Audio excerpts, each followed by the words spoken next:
Ginoong Ibarra, kamusta naman ang iyong paglalakbay? Mayos naman ang aking paglalakbay. Napansin ko lang din na marami na rin pinagbago sa Las Pilipinas. Oo nga, madami na nagbago dito simula nung umalis ka.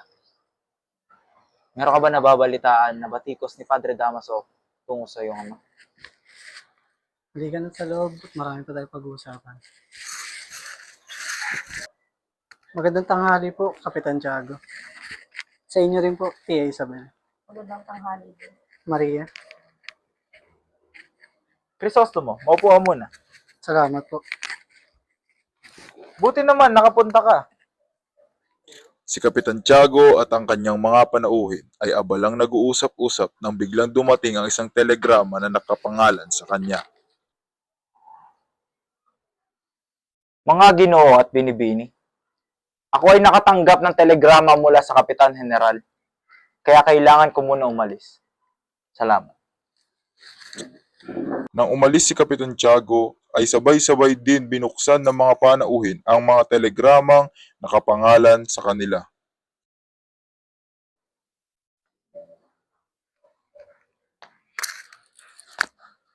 Aking napapansin, tila ba'y wala pa si Padre Damaso. Tayo na't umpisahan ang pananghalian. Ilabas na ang ating mga pagkain. Masusunod po, Tia Isabel. Mga Ginoo! Andiyan na si Padre Damaso!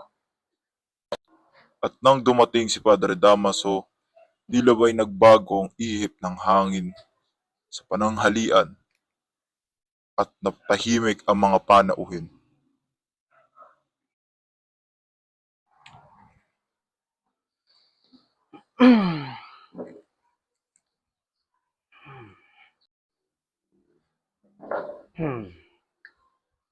Padre.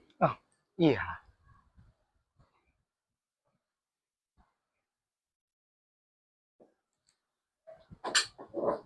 Padre.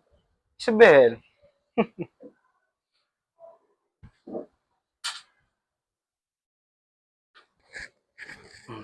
Ibarra.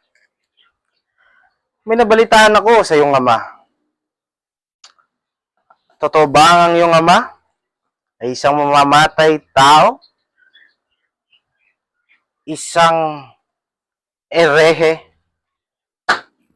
Pelibustero ang iyong ama. Meron ka bang sapat na katibayan tungkol sa paratang mo sa aking ama? Katibayan? Hindi pa ba sapat ang mga tao na nandito? Namatay ang iyong ama sa loob ng kulungan.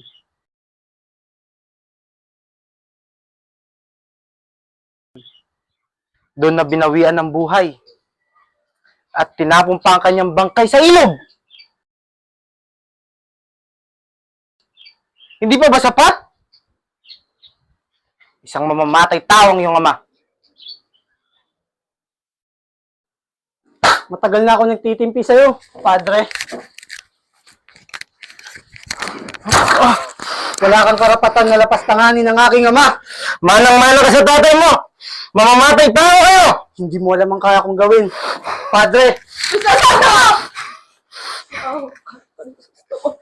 Padre. Gusto mo.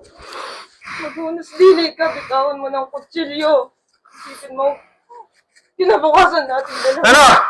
Ituloy mo! Gusto mo. Gusto mo.